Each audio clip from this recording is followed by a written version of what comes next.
ابو طلحہ رضی اللہ عنہ کے گھر میں شراب کا دور چل رہا ہے، صحابہ کرام شراب پی رہے ہیں کیونکہ ابھی شراب حرام نہیں ہوئی تھی۔ انس فرماتے ہیں میں اپنے چچاؤں کو شراب پلا رہا تھا کہ باہر سے آواز آئی تو مجھے حضرت ابو طلحہ نے کہا انس دیکھو یہ باہر آواز کیسی ہے؟ کہتے میں باہر نکلا تو میں نے کیا سنا؟ آواز رہی تھی الا ان الخمر قد حرمت، الا ان الخمر قد حرمت، لوگو شراب حرام کر دی گئی ہے، شراب حرام کر دی گئی ہے۔ تو میں سے کوئی ایک جہنم کے انگاروں میں سے انگارے کا ارادہ کرتا ہے، قصد کرتا ہے اور جہنم کا انگارہ اپنے انگوٹھی میں پہن لیتا ہے، اپنی انگلی میں پہن لیتا ہے، اپنے ہاتھ میں لوہے کا، چاندی کا، سونے کا، یہ سارے احکام تھے پر ایک حکم منع تھا کہ تم نے سونے کی انگوٹھی نہیں پہننی۔ کہ آپ سونے کی انگوٹھی پہننے والا جہنم کے انگاروں میں سے انگارہ اپنا ایک اپنے ہاتھ میں پہنے ہوئے۔ فضیلت الشیخ مفتی عبداللطیف اسلامک اسکالر۔ قال اللہ عز وجل فی کتابہ العزیز ومن یطع الرسول فقد اطاع اللہ ومن تولى فما ارسلناك عليهم حفيظا وقال رسول الله صلى الله عليه وسلم من اطاعني فقد اطاع الله ومن عصاني فقد عصى الله۔ اللہ رب العزت نے تمام انبیاء کرام کو دنیا میں اس لیے مبعوث فرمایا ہے تاکہ لوگ ان کی اطاعت کریں، فرما برداری کریں، ان کی پیروی کریں۔ وما ارسلنا من رسول الا لیطاع باذن اللہ، کہ ہم نے جو رسول بھی بھیجا اس لیے بھیجا ہے کہ اللہ کے حکم سے ان کی اطاعت کی جائے، فرما برداری کی جائے۔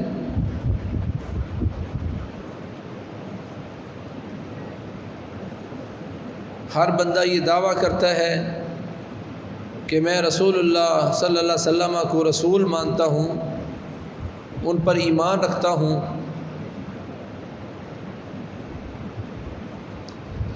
اگر ہم رسول اللہ صلی اللہ علیہ وسلم کو اپنا رسول مانتے ہیں تو کس طرح مانتے ہیں؟ اپنی مرضی کے ساتھ جہاں جی چاہا وہاں رسول اللہ صلی اللہ علیہ وسلم کا کہنا مان لیا، اور جہاں دل نہ چاہا وہاں اپنی مرضی کر لی، تو یہ رسول کی بعثت کا مقصد پورا نہیں کیا ہم نے۔ انبیاء کی بعثت کا مقصد ان کی پیروی کرنا، ان کی اطاعت کرنا تھا۔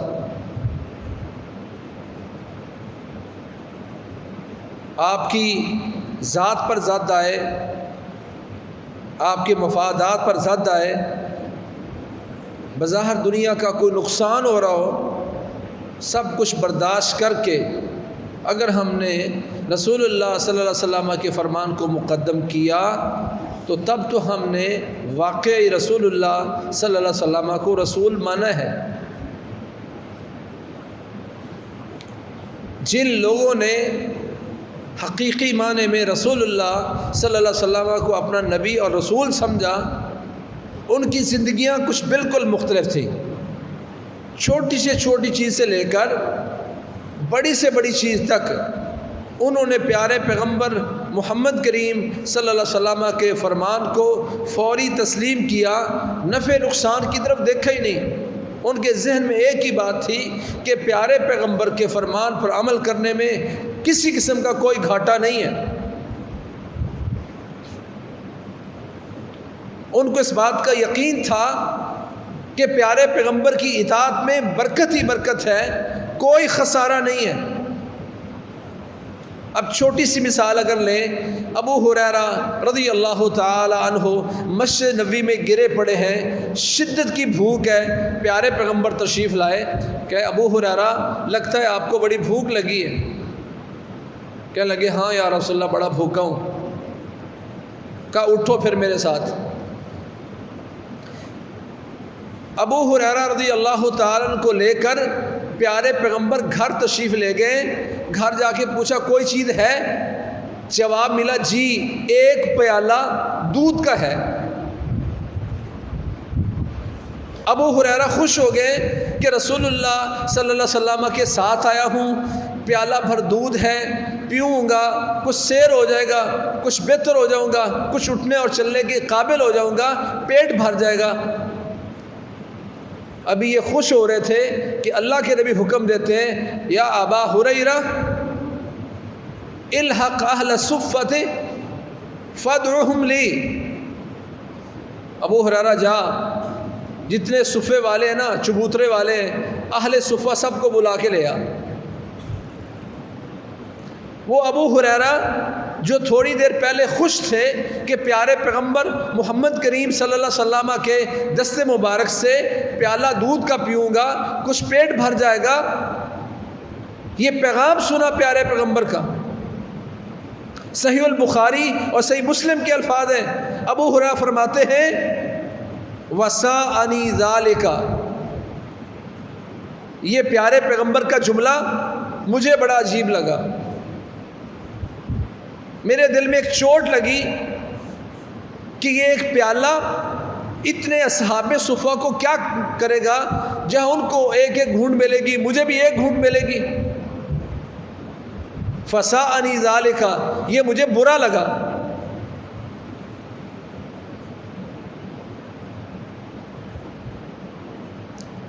کہتے ہیں لیکن فَلَمْ يَكُنْ مِنْ طَاعَةِ اللَّهِ وَرَسُولِهِ بُدٌّ، یہ تھا ایمان. جو تھوڑی دیر پہلے سوچ رہے تھے کہ میں سیر ہو کر دودھ پیوں گا، پر یہ حکم ملا رسول اللہ صلی اللہ علیہ وسلم کا جا کے بلا کے لاؤ صفہ والوں کو، وہ بھی اس دودھ میں شریک ہوں گے، وہ بھی پئیں گے. کہتے یہ بات مجھے اچھی نہیں لگی. وَلَمْ يَكُنْ مِنْ طَاعَةِ اللَّهِ وَرَسُولِهِ بُدٌّ، لیکن اللہ اور اس کے رسول کے حکم کو ماننے کے علاوہ کوئی چارہ نہیں تھا، میرے پاس کوئی گنجائش نہیں تھی. جب حکم ملا ہے پھر میں نے سوچا اللہ کے نبی نے حکم دیا ہے بلا کے لانا تو لاؤں گا، آگے برکتیں اللہ پیدا کرے گا. کہتے میں وہاں آیا، اہل صفہ کو میں نے بلایا کہ رسول اللہ صلی اللہ علیہ وسلم تمہیں بلا رہے ہیں. کہتے سبھی لوگ اکٹھے ہو کر پیارے پیغمبر کے گھر تشریف لے آئے، اور میں سوچ رہا تھا کیا کسی کو ملے گا. کہتے پیارے پیغمبر محمد کریم صلی اللہ علیہ وسلم نے اس میں سے ایک گھونٹ پیا، اور اس کے بعد دائیں طرف بیٹھے ہوئے ایک بندے کو دیا، کہا پی، سیر ہو کے پی، پھر اگلے کو دے، پھر اگلے کو دے. کہتے وہ پیالہ ایک تھا، جتنے اصحاب صفہ آئے تھے سارے کے سارے پی کر سیر ہو کر چلے گئے ہیں. اب باری میری ہے. فرمایا ابو ہریرہ باری تیری ہے، پی. وہ کہتے اللہ اور اس کے رسول کے کہنا ماننے کے علاوہ کوئی چارہ نہیں تھا. نظر یہ آ رہا تھا کہ دودھ تھوڑا ہے کہ ایک ایک گھونٹ ملے گا. کہتے پر اللہ اور اس کے رسول کی اطاعت میں برکت یہ تھی سارے اصحاب صفہ پی گئے. میرے ہاتھ پر پیارے پیغمبر نے پیالہ رکھا ہے، کہا ابو ہریرہ دودھ پیو، تو میں نے پیا، اتنا پیا کہ میرا پیٹ نکل آیا باہر، کوئی گنجائش باقی نہیں رہی. کہا اور پیو، کہا میں نے کچھ اور پیا، کہا اور پیو. میں نے کہا یا رسول اللہ اور پیوں گا تو لگتا ہے پہلے والا بھی باہر آ جائے گا. اتنا سیر ہو کے پیا. اس سارے واقعہ میں اہم بات وہ تھی، کہتے اللہ کے نبی نے حکم دیا تھا، مجھے اچھا نہیں لگا تھا. وَلَمْ يَكُنْ مِنْ طَاعَةِ اللَّهِ وَرَسُولِهِ بُدٌّ، پر چارہ کوئی نہیں تھا، ماننا ہی ماننا تھا. میں نے مانا. نتیجہ کیا ہے کہ وہ ایک پیالہ شاید مجھے کفایت نہ کرتا، پر آخر میں اتنا پیا کہ پیٹ فل ہو گیا. ماننے والا نتیجہ نہیں چیک کرتا، نتیجہ کیا اس کا، اس کے ذہن میں ایک ہی بات ہے کہ اللہ اور اس کے رسول کا کہنا مانیں گے تو اس میں برکت ہی برکت ہے. ہماری وہ بہت ساری مائیں بہنیں بیٹیاں جو پردہ نہیں کرتی تھیں، ابھی یہ کرونا کا مسئلہ بنا، پوری دنیا نے ایک تحقیق نشر کی کہ وہ خواتین جو پردہ کرتی ہیں ان میں کرونا کی بیماری بہت کم پائی جاتی، دنیا تحقیق کر کے اس کو مانتی ہے۔ اور ہماری مائیں بہنیں بیٹیاں، حضرت عائشہ فرماتی اللہ رحمت فرمائے نساء انصار پر، قریش کی عورتوں پر اللہ رحمت فرمائے، جب اللہ نے پردے کا حکم دیا انہوں نے اپنے پردے پھاڑ پھاڑ کے، اپنی چادر توڑ توڑ کے، چھوٹی کر کے اپنے سینے کو ڈھانپا کہ اللہ اس کے رسول کا حکم ہے۔ تحقیق کے بعد اگر کوئی پردہ کرے تو اس کا ایمان نہیں ہے، اس نے تو سائنس کی تحقیق کے بعد عمل کیا۔ مومن وہ ہوتا ہے جو اللہ اس کے رسول کے کہنے کو اطاعت مان کے، برکت جان کے، اس کا نتیجہ جانے بغیر، اس یقین کے ساتھ کہ اس میں اللہ تعالیٰ نے خیر ہی خیر رکھی ہے، اس لیے مانتا ہے۔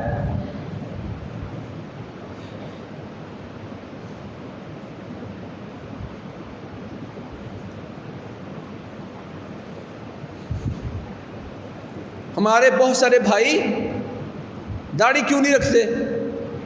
ہم تو محب رسول ہیں، ہم تو عاشق رسول ہیں۔ بھائی تو کیسا عاشق ہے؟ اللہ کے نبی تمہیں حکم دیتے ہیں اوفرو وفرو ارجو ارخو وعفو وعفو، آفو کا تمہیں حکم تھا، داڑھی کو بڑھنے دو، داڑھی کو لٹکنے دو، داڑھی کو وافر ہونے دو، یہ تو اللہ کے نبی کا حکم تھا۔ تو نے کس کا حکم مانا ہے؟ تو کہتا میں اللہ کے رسول کی اطاعت کرتا ہوں۔ یہاں خواہش پر زیادہ آتی ہے، مفادات پر زیادہ آتی ہے۔ اگر ایمان والا ہے اور اللہ کے نبی کو اپنا نبی مانتا ہے تو اس کا ایمان کیا ہونا چاہیے کہ جس بات میں اللہ کے نبی نے ہمیں پابند کر دیا، حکم دیا ہے، اس میں فائدہ ہی فائدہ ہے، اور جس بات سے روکا ہے اس میں نقصان ہی نقصان ہے۔ اگر اس بات کا یقین اور ایمان نہیں ہے، قسم اللہ کی آپ کلمہ بھی پڑھتے رہیں تو حقیقی معنی میں آپ مومن نہیں ہیں۔ من یطع الرسول فقد اطاع اللہ، جس نے رسول کی اطاعت کی اس نے ہی اللہ کی اطاعت کی ہے۔ ومن تولا، جو حکم ملنے کے بعد، اللہ کے نبی کا حکم آ جانے کے بعد بھی منہ موڑ گیا، پیٹھ پھیر گیا، فما ارسلناک علیہم حفیظا، کہ اللہ کے نبی جانے دیں انہیں، ہم نے ان پر آپ کو کوئی نگران بنا کے نہیں بھیجا، جس طرح جاتے جانے دیں۔ ومن یشاقق الرسول من بعد ما تبین له الهدى ویتبع غیر سبیل المؤمنین نولہ ما تولی ونصلہ جہنم وساءت مصیرا، جس کو پتہ چل گیا اللہ کے نبی کا حکم یہ ہے اور کہتا ہے میں نبی کا پیروکار ہوں، کہ پھر اس کے لیے کوئی اور راہ نہیں تھی، ایک ہی راہ تھی۔ ما كان للمؤمن ولا مؤمنة اذا قضى الله رسوله امرا ان يكون لهم الخيرة من امرهم، جب مومن کو پتہ چل جائے اللہ اور اس کے رسول کا حکم یہ ہے، پھر مومن کے لیے کوئی اور راہ نہیں ہے، ایک ہی راہ ہے کہ اس کو مانیں گے۔ میں مان بھی نہیں رہا اور کہتا ہوں میں مومن ہوں، میں متبع رسول ہوں، میں ربیع الاول میں پیارے پیغمبر کے جشن مناتا ہوں۔ بھائی تیرا جشن یہ تھا، تو آمد رسول کی کا مشن سمجھتا کہ مشن کیا تھا، اللہ نے اپنے نبی کو کس لیے بھیجا ہے؟ وما ارسلنا من رسول الا لیطاع باذن اللہ۔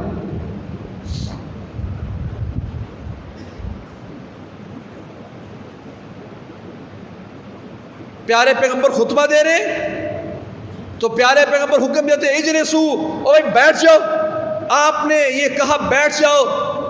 عبداللہ بن مسعود رضی اللہ تعالیٰ عنہ، فجلس عبداللہ بن مسعود عند باب المسجد، مسجد کے دروازے پر عبداللہ بن مسعود پہنچے تھے، وہیں بیٹھ گئے۔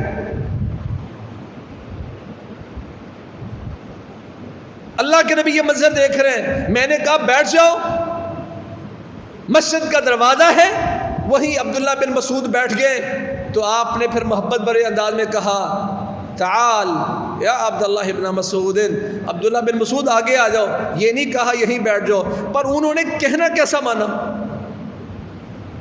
عبداللہ بن رواحہ رضی اللہ عنہ کے بارے میں آتا ہے، پیارے پیغمبر چل رہے تھے تو کہا بیٹھ جاؤ۔ عبداللہ بن رواحہ نے، حضرت عبداللہ بن رواحہ نے پیارے پیغمبر کا حکم سنا، راستے میں بیٹھ گئے۔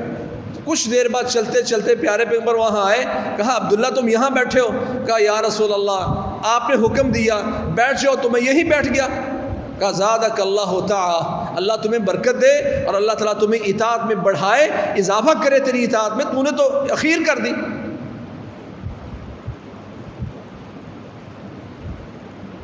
اس طرح کا فرمان ماننے والا، اطاعت کرنے والا، حکم ماننے والا مسلمان کہلاتا ہے۔ میں نے تو رسول کو رسول مانا، پر ان کی بعثت کا مقصد تھا اطاعت، وہ نہیں کرتا۔ ہمارے آج نوجوانوں نے سونے کی زنجیریاں پہن رکھی ہیں، ہاتھوں میں سونے کی انگوٹھیاں پہن رکھی ہیں۔ ہاں، صحابی تشریف لائے ہیں، اللہ کے نبی محمد کریم صلی اللہ علیہ وسلم پہلے سونے کی انگوٹھی بنائی، پھر اس کے بعد حکم آ گیا کہ اب یہ جائز نہیں ہے،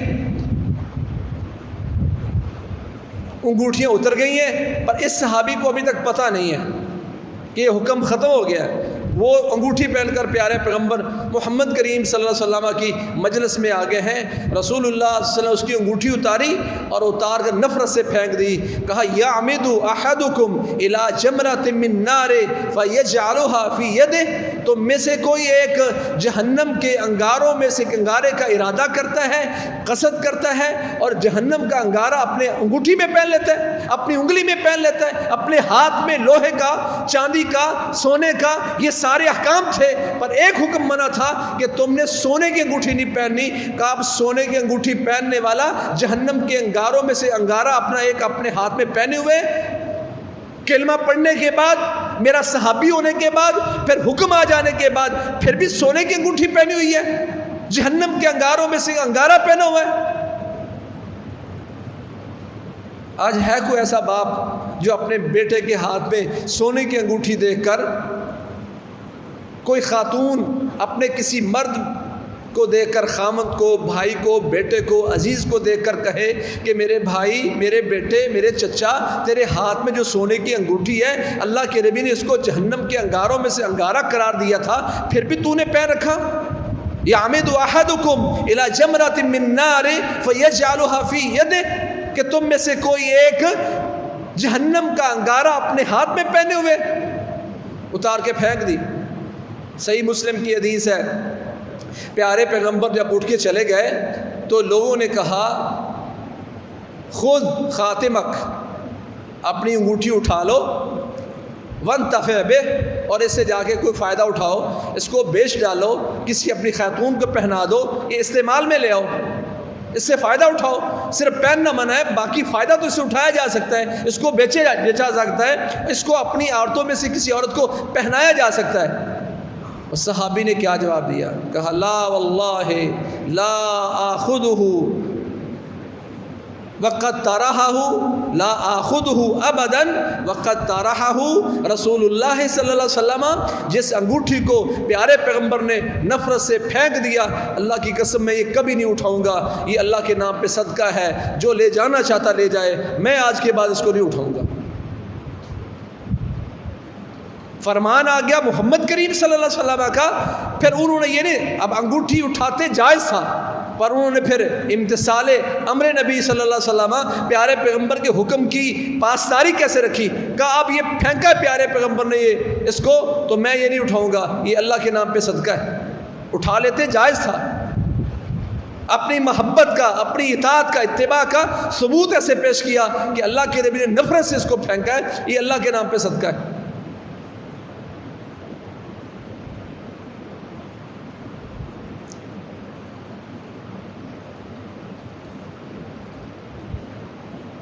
جن لوگوں نے رسول اللہ صلی اللہ علیہ وسلم کو اپنا نبی مانا، ان کی اطاعت کے نمونے دنیا نے دیکھے۔ ابو طلحہ رضی اللہ عنہ کے گھر میں شراب کا دور چل رہا ہے، صحابہ کرام شراب پی رہے ہیں، کیونکہ ابھی شراب حرام نہیں ہوئی تھی۔ انس فرماتے ہیں میں اپنے چچاؤں کو شراب پلا رہا تھا کہ باہر سے آواز آئی، تو مجھے حضرت ابو طلحہ نے کہا انس دیکھو یہ باہر آواز کیسی ہے؟ کہتے میں باہر نکلا تو میں نے کیا سنا؟ آواز رہی تھی الا ان الخمر قد حرمت، الا ان الخمر قد حرمت، لوگوں شراب حرام کر دی گئی ہے، شراب حرام کر دی گئی ہے۔ کہتے میں بھاگتا ہوا واپس آیا تو میں نے آ کے بتایا کہ باہر اعلان ہو رہا ہے کہ اللہ کے نبی کی طرف سے، اللہ اس کے رسول کی طرف سے اعلان ہے کہ یہ شراب حرام ہو گئی ہے۔ پھر کیا نقشہ تھا؟ جام رکھ دیے گئے۔ ابو طلحہ کہتے ہیں قم یا انس، فَأَحْرَقْتُهَا کہا حضرت انس فرماتے ہیں ابو طلحہ نے مجھے حکم دیا کہ انس اٹھو، اگر اللہ کی طرف سے حکم آ گیا ہے، پیارے پیغمبر اس کا حکم دے رہے ہیں، تو یہ سارے کے سارے مٹکے اس کو انڈیل دو، اس کو گرا دو۔ کہتے ہیں میں اٹھا اور سارے مٹکے میں نے باہر نالی میں گرا دیے۔ شراب مدینے کی گلیوں میں بہہ رہی ہے۔ ابن حجر رحمہ اللہ اس روایت میں تبصرہ کرتے ہوئے کہتے ہیں کیا شان تھی صحابہ کرام کی، جب اللہ کی طرف سے حکم آیا اطاعت کیسے کی کہ مدینے کی گلیوں میں شراب کا سیلاب آ گیا۔ میں بھی کبھی اپنے آپ کو اس موضوع پر رکھ کے دیکھوں کہ اللہ کے مجھے پتہ چلے یہ میں کام غلط کر رہا ہوں، یہ سودی کاروبار کر رہا ہوں، یہ ناجائز کام کر رہا ہوں، تو رشتہ داری توڑنا حرام ہے، غیبت کرنا حرام ہے، چغلی کرنا حرام ہے، تو اسی وقت میں کٹ لگا کے کہوں آج سے میرے باپ کی بھی توبہ، میں اس طرف نہیں جاؤں گا۔ اب کوئی ایسا ہے آگے سے 100 توجیحات پیش کرنے والے لوگ موجود ہوتے ہیں۔ کوئی زیادہ متقی ہوگا کہے گا چلو یار یہ جو بنائی نا یہ پی لوں اور اس کے بعد پھر توبہ۔ سگریٹ یار جائز نہیں ہے، نقصان دہ ہے، ہر ڈبی پر لکھا ہوا ہے، کہتا پر یہ ڈبی پی لوں اور اس کے بعد پھر توبہ۔ نہیں، یہ اطاعت نہیں ہے۔ اطاعت یہ تھی کہ جب حکم ملا تو جس کے منہ میں تھی پھر اس نے گلے سے نیچے اتارنے کی کوشش نہیں کی، کلی کر کے اس نے شراب وہی پھینک دی، جہاں واپس رکھ دیے گئے، مٹکے توڑ دیے گئے۔ یہ اطاعت ہوتی ہے۔ یہاں صحابہ کرام کا پیارے پیغمبر محمد کریم صلی اللہ علیہ وسلم کے ساتھ لگاؤ اور آپ کی اطاعت کی مثالیں ہیں۔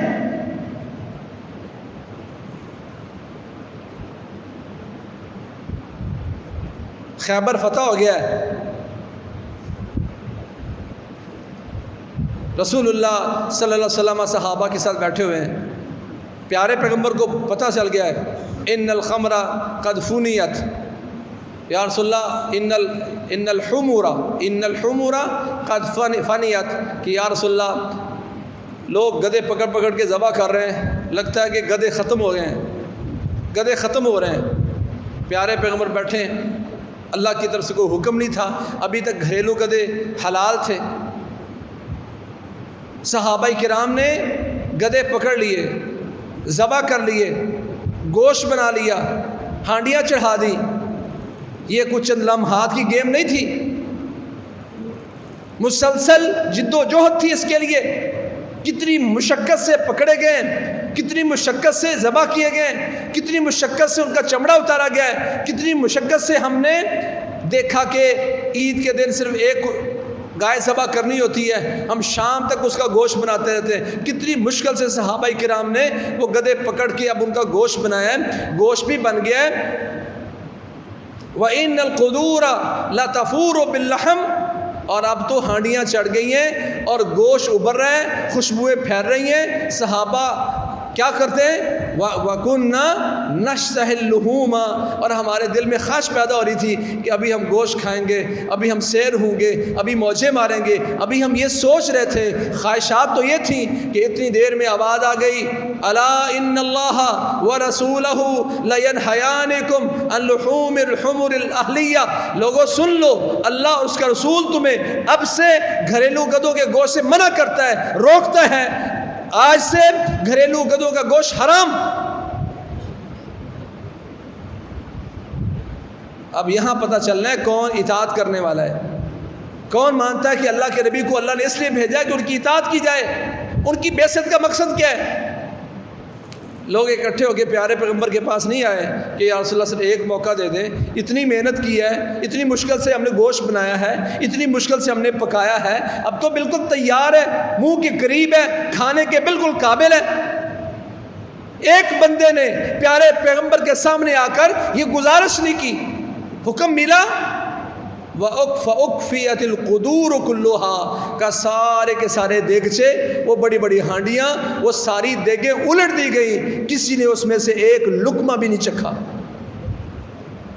وَمَا أَرْسَلْنَا مِن رَسُولٍ إِلَّا لِيُطَاعَ بِإِذْنِ اللَّهِ، جس رسول کو اللہ نے بھیجا ہے اس لیے بھیجا کہ ان کا کہنا مانا جائے، ان کی بات مانی جائے، ایک ایک چیز میں ان کی بات مانی جائے۔ کیا آج ہم بھی ایسے ہیں؟ حکم ملا بیٹھ جاؤ تو دروازے پر بیٹھ گئے، حکم ملا بیٹھ جاؤ تو راستے میں بیٹھ گئے۔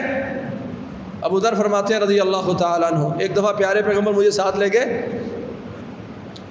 تو کہنے لگے، رات کا وقت تھا، باہر ہم صحیح بخاری و مسلم کی روایت باہر صحرا میں نکلے تو یہاں مجھے کھڑا کر گئے، کہنے لگے یا ابا ذر لا تبرح مکانک حتی ارجع، اے ابو ذر اس جگہ پہ کھڑے رہنا، تو نے حرکت نہیں کرنی جب تک میں واپس نہ لوٹوں۔ اتنا حکم دیا رسول اللہ صلی اللہ علیہ وسلم نے۔ کہتے یہاں سے آگے گئے تو اچانک آوازیں آنا شروع ہو گئی، اور دوسری حدیث میں الگ سے روایت موجود ہے کہ پیارے پیغمبر نے بعد میں وضاحت کی کہ جبریل آئے تھے تو کچھ مکالمہ ہوا ہے۔ تو کہتے جب آوازیں آنا لگ گئیں تو میرے دل میں خوف پیدا ہوا کہ کہیں پیارے پیغمبر کو کوئی نقصان نہ پہنچا دیا جائے، کوئی آپ پر حملہ نہ کر دے۔ بس میں وہاں سے اٹھنے ہی لگا تھا کہ مجھے پیارے پیغمبر کا فرمان یاد آ گیا کہ اللہ کے نبی تو مجھے حکم دے کے گئے ہیں، یا ابا ذر لا تبرح مکانک حتی ارجع، یہی تو نے رہنا ابو ذر، اٹھنا نہیں ہے، آنا نہیں ہے، جب تک میں لوٹ نہ ہوں تو یہی رہے گا۔ کہتے یہ فرمان مجھے یاد آ گیا تو میں پھر وہی کھڑا ہو گیا۔ ربیع الاول میں پیارے پیغمبر محمد کریم صلی اللہ علیہ وسلم کے جشن منانے کی بجائے آپ کے مشن کی بات کی جائے کہ آپ کا مشن کیا تھا، آپ کیا لے کے آئے ہیں، آپ کس لیے مبعوث کیے گئے ہیں، آپ کی بعثت کا مقصد کیا ہے۔ وما ارسلنا من رسول الا لیطاع باذن اللہ، اطاعت کرنا یہ سب سے، ایمان لانے کے بعد سب سے بڑا آپ کا حق آپ کی اطاعت کرنا، آپ کا کہنا ماننا ہے۔ وہ میں مانتا نہیں ہوں، چہرہ مسلمانوں جیسا نہیں، لباس پیارے پیغمبر جیسا نہیں، بیوی بچوں کی تربیت، گھر بار کی تربیت پیارے پیغمبر کے گھر بار جیسی نہیں، اور میں کہتا ہوں میں بڑا عاشق رسول اور محب رسول ہوں، نہیں۔ اطاعت سے محبت کا پتہ چلتا ہے۔ اپنے مفادات پر زیادہ آ رہی ہو، مفادات کو ٹھوکر لگا کر پیارے پیغمبر کو مقدم کرنا، یہ ایمان ہے۔ لا والذی نفسی بیدہ لا یؤمن احدکم حتی اکون احب الیہ من والدہ وولدہ والناس اجمعین، قسم اس ذات کی جس کے ہاتھ میں میری جان ہے، تم میں سے کوئی ایک بندہ تب تک مومن نہیں ہے جب تک دنیا کی ہر چیز سے زیادہ مجھے پیار نہ کرے، اپنے والدین سے زیادہ مجھے محبوب نہ سمجھے، اپنی اولاد سے زیادہ مجھ سے پیار نہ کرے، اور تمام لوگوں سے بڑھ کر میری قدر نہیں کرتا، میری بات نہیں مانتا، میری اطاعت نہیں کرتا، وہ مومن نہیں ہے۔ اور محبت کا تقاضا ہے کہ جو آپ کہیں وہ لے لیا جائے، جس بات سے روک دیں رکا جائے۔ اگر تو ایسا ہے تو پھر اپنے دعوے میں ہم سچے، اس میں اگر کمزوری ہے، جتنی کمزوری ہے پھر اتنا ہی ایمان کمزور ہے۔ اللہ ہمیں رسول اللہ صلی اللہ علیہ وسلم پر ایمان لانے کے بعد، آپ کا محب ہونے کے بعد، آپ کی مکمل اطاعت اور اتباع اور فرما برداری کرنے کی اللہ توفیق دے۔ آپ کے ہر بات کو، آپ کے ہر اسلوب کو، آپ کی ہر تعلیم کو سینے سے لگا کر دنیا اور آخرت میں اللہ عزت نصیب فرمائے، اور کبھی بھی دل میں کوئی اس طرح کی خلش پیدا نہ ہو کہ ٹھیک ہے بات تو ایسے ہے، پیارے پیغمبر نے تو فرمایا پر میرے لیے مجبوری میں نہیں کر سکتا، نہیں، یہ ایمان کی کمزوری ہے۔ اللہ ہر طرح کی ایمانی کمزوری سے بچا کر ایک سچا مسلمان بننے کی ہمیں توفیق دے، اور سچا محب رسول اور اطاعت کرنے والا بنا دے۔ فاقول قولی ھذا واستغفر لی ولکم سبحانک اللہم وبحمدک اشہد ان لا الہ الا انت استغفرک۔ خیر کی بات آگے شیئر کیجیے اور اپنے لیے صدقہ جاریہ بنائیے۔